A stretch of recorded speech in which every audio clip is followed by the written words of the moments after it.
Today's video is all about brogues. I'm also going to illustrate the difference between corrected grain leather and aniline leather, okay? So let's go. Hello everybody, it's Robert Powers. 4.5 out of 5. Some stains there. Not too bad, huh? My shoe collection. Look how tight that is. I'm not a professional. Old pair of Allen Edmonds torn apart. Look at that gloss. And here they are finished up.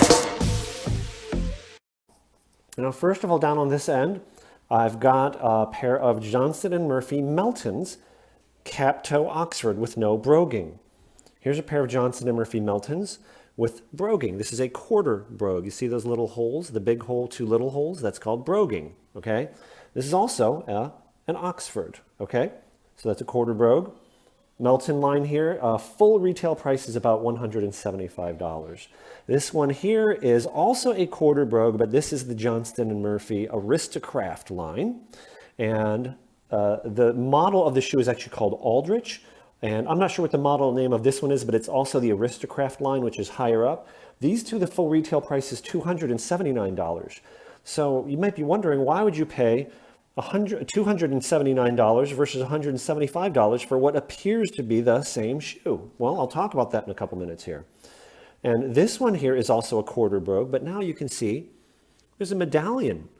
The holes there, that's called a medallion, so this is still a quarter brogue. Now this is a pair of, this is my pair of Allen Edmonds. Actually, if you can see under the, I put insoles in them. Right, but this is an Allen Edmonds McAllister, okay? And this is what you would call a full brogue. Now, the broguing, first of all, where did the broguing come from? Those little holes originated, I don't know the exact date, but I know it was like pre-1800 in Scotland. And originally, the holes were put in the shoes, so when they would walk through, like, bogs and, where water was, the water would actually drain out of the shoe. Then I think it spread from there as a stylized design feature. If you look up Gilly brogue, G-H-I-L-L-E brogue, if you Google that, I'm not going to show you a picture because I don't have a, one to show you, and I'm not going to use somebody else's photo.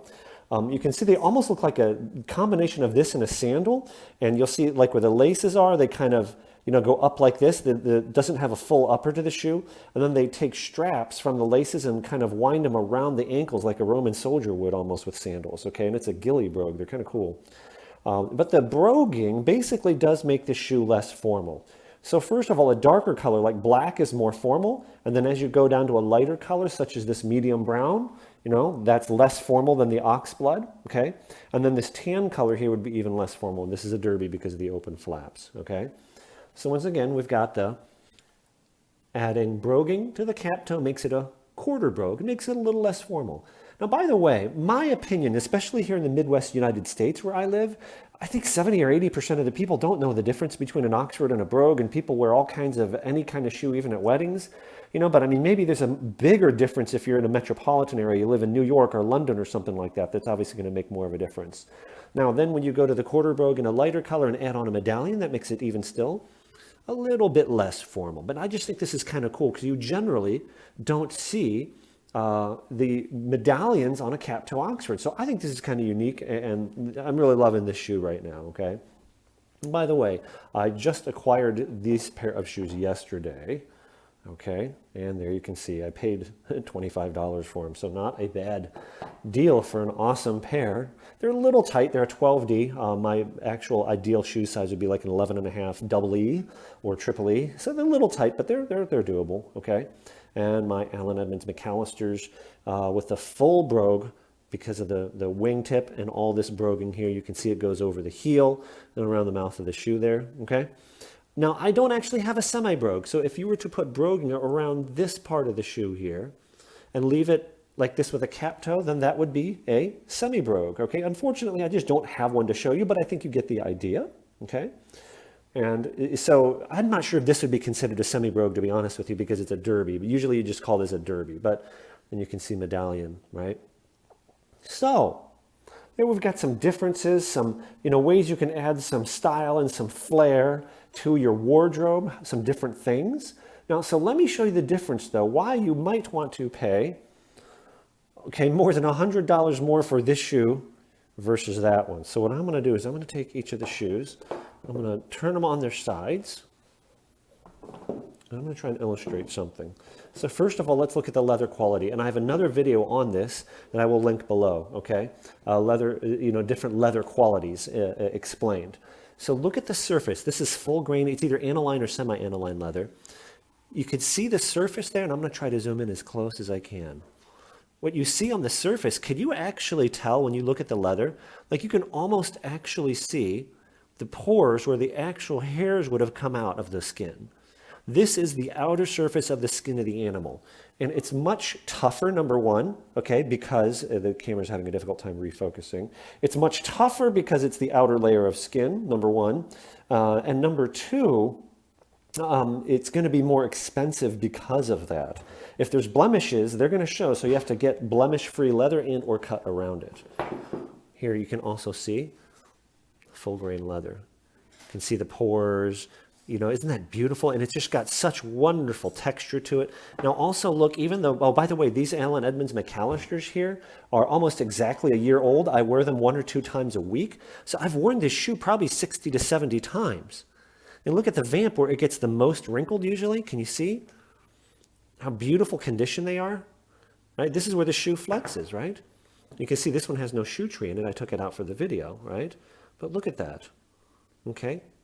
I brought a pair of Allen Edmonds to a guy at the office who doesn't know that much about shoes, and they had been resoled, you know, so they were worn enough to wear out a pair of soles, and he was amazed at how few wrinkles were. I was like, yeah, that's because they use full grain aniline leather. They use a high quality leather, okay? So the Aldrich line, you can see that? Look at that leather quality there, okay? And again, look at how, you know, the leather wrinkles very nicely. It does wrinkle. If you want to have no wrinkles, you have to get shell cordovan. And to give you an idea of the mileage, you know, soles of a shoe are kind of like the odometer of a shoe, okay? And it's trying to focus. I don't know why it's having a hard time today. But you can try and get an idea of the amount of wear on the shoe or lack thereof. Okay, it's going to give you an idea of how much it's been worn. And I really honestly apologize, guys. I don't know why it's not focusing. There we go, okay? Now, the corrected grain shoes here. Can you see the plasticky surface of it?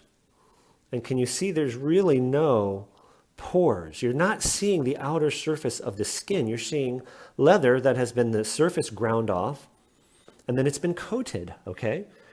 And can you see what's happening there? They all do this, all the corrected grain leather shoes I've seen. It seems to be getting weak in that spot, and it's almost like the plastic on the surface wrinkles. See can you see the difference between the way the shoes wrinkle, right? And something else I've seen with Johntson and Murphy shoes. You see the color is kind of coming out of the surface there? I've even polished over that with black, okay?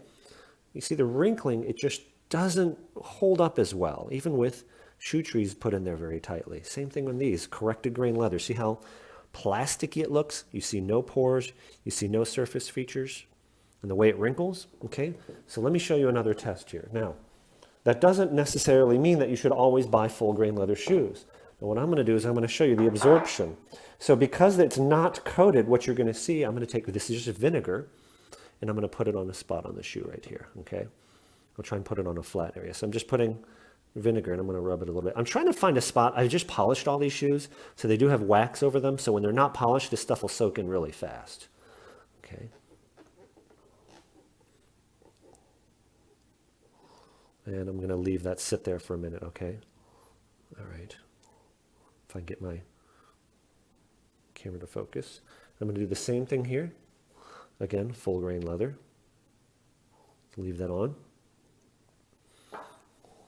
So I would say the corrected grain leather shoes, number one, are obviously less expensive. Now, number two, if you don't take care of your shoes, okay, you know, you're probably not going to want the more expensive shoes. Now, let me show you why. And I'm not sure how long it's actually going to take. You see the way the water just kind of like beating around? I mean, it looks like I put water on top of a piece of plastic, okay? Now, you notice what's happening here? I don't know if you can tell yet, right?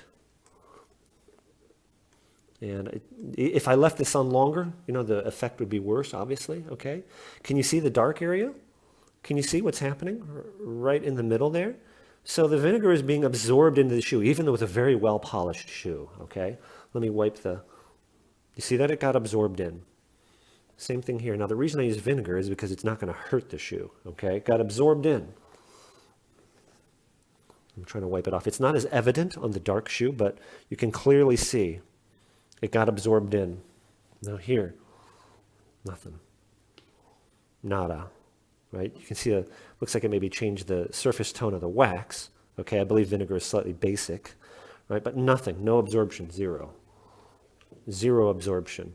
So here's my point. If you went and bought a pair of $279 Johntson Murphy Meltons or a $425 pair of Allen Edmonds, and then you were cooking bacon in the kitchen and spilled some bacon grease on them or something like that, you might be pretty ticked. Or salt staining. Can you see even on a lighter pair of shoes, there's something there that got into the shoes at some point.